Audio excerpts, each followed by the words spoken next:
discuss the issue, move on. Learning forgiveness. Knowing how to say I'm sorry is very important.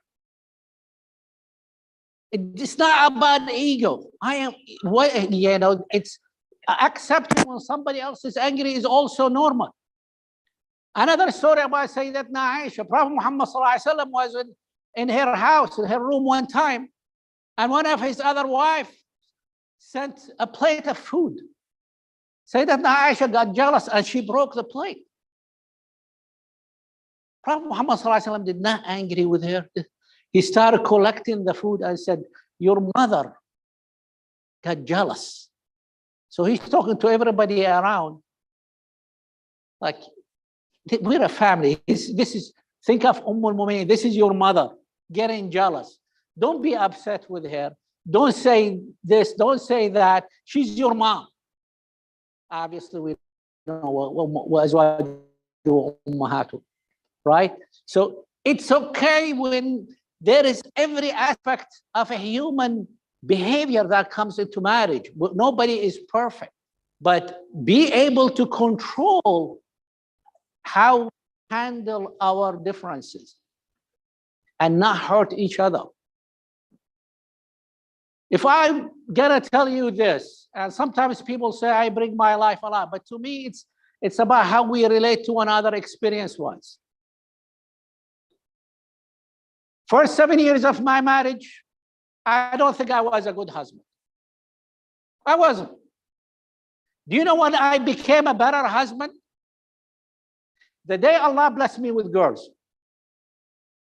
I asked myself at the time, and I said, and this is every one of you need to ask yourself this question, because that's what I asked myself, that question, and that's the day I believe I became a better husband. I said, I've got girls. One day, inshallah, they're going to get married. How do I want the stranger that's going to marry them treat them? How do I want the stranger that I don't know yet, that one day, inshallah, will marry them? How do I want them to treat my own daughter? And I said to myself, this is the kind of husband I want to be. Because whatever I try to do, it's the circle of life is whatever you do when it comes to relationship with people will come back. I said, I'll be a better husband. So inshallah, one of those days when my daughter gets married, Allah will give them better husbands. Why do I expect better behaviors from my son-in-law if I didn't offer it myself? That's the total meaning of hypocrisy, isn't it? That's the day, wallahu a'lam, and Allah subhanahu wa ta'ala knows. In my head, I became a better husband. And when my father-in-law came to live with us, that's when I became a better son-in-law. Because I said to myself, I'm going to treat my father-in-law the best way so my own sons-in-law will treat me the same. I told this story multiple times, so some of you, and I know the elders here will be bored hearing it, but some of you have never heard it. Back home in my hometown in Deir ez-Zor, across the street from my house, a doctor was living. Very rich man. He had a huge house, totally fenced, with a swimming pool in it. Driving a very nice Chevy car, those big ones at the time. I believe probably in that whole street, there was only one other person who had a car. I mean, very rich person. The house is beautiful. That man, his wife, he had an only son, was kind of my age, maybe 1 year older. And he had a couple of daughters. And he had his mother. Huge mansion. Where do you think the mother was living in this huge mansion? In a small room in the garden. Not even inside the house. Totally isolated. Very small. All that. you can tell how poorly treated that woman was. But that's not the story. The mother-in-law, the old woman, dies. So the wife says, we have no more need for this room. Let's demolish it. And her only son looked at her and he said, Mom, do not demolish that room. This is going to be your room when I get married. She came to my mom crying, and I remember it.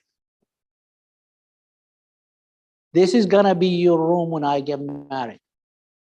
This is what happens. If you're a mother-in-law, if you're a daughter-in-law, if you're whatever your role is in the whole family relationship, remember, it's coming back. Allah subhanahu wa ta'ala will make it come back.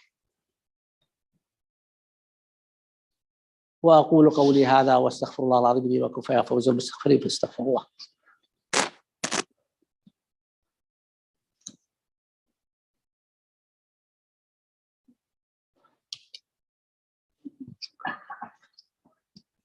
الحمد لله والصلاة والسلام على رسول الله وأشهد أن لا إله إلا الله وأشهد أن محمد رسول الله. عباد الله اتقوا الله. I'm going to talk about something negative right now. I mentioned a couple of times in WhatsApp messages. My Sheikh, Dr. Habib al-Rahman, some of you saw, he pulled me before the Khutba. And he pointed to the junk in this masjid before Jumu'ah Salah. Alhamdulillah, the place is being used and it is open, and we have now put too many rules and it's very open and all that. But there is a concept called abuse it, you lose it. Meaning it's getting to the point that it is beyond acceptable how messy the masjid has become, how messy the bathrooms are. Should we come now and instill many rules? You cannot do this. We're going to lock it on this hour. We're going to do this. Nobody's going to be allowed this, this, and that. You abuse it, you lose it. Why do we need to create so many barriers when the solution is easy? Everybody take care of yourself. Clean after yourself. The young ones, you're the parent, teach them. Those kids they learn from their parents. The parents, when they send them to this masjid, say, you better keep the masjid clean or else. Everybody's gotta take responsibility. Otherwise, we're gonna be forced into something nobody's gonna want. Nobody's gonna want. We don't want that as a board. We don't want to put any rules we love for people to use the masjid. But Islam says, half the iman is cleanliness. Half the iman. We're in a masjid environment and we're messy. And I'm not saying most of you are not, but small minority. Unfortunately, all it takes sometimes is for one person who abuses something for the rules to change. And we've reminded time and time and time again. And the first thing that happens when I walked in before Jumu'ah Salah is telling me how messy this place is before Jumu'ah. You take charge of this masjid. This is your place. This is not the board place. We happen just to facilitate and manage. It's just titles. Ownership is you. It's the house of Allah. Be in charge of it. You know the hadith that a man just removed a shrub from the path of the mu'mineen to the salah. Allah forgave all his sins. This is Allah's place. You own it. No human being owns the masjid. Allah's place. Inna Allah wa malaikatahu yusalluna ala nabi. يا أيها الذين آمنوا صلوا عليه وسلموا تسليما. اللهم فصل وسلم وبارك وأنعم على سيدنا محمد وعلى أصحاب سيدنا محمد وعلى من تبعهم بإحسان إلى يوم الدين. اللهم انصر الإسلام والمسلمين. اللهم أعل يا مولانا كلمة الحق والدين. اللهم من أراد بنا أو بديننا خيرا فوفقه لكل خير، ومن أراد بنا أو بديننا سوءا فخذه أخذ عزيز مقتدر، فإنه لا يعجزك يا رب العالمين.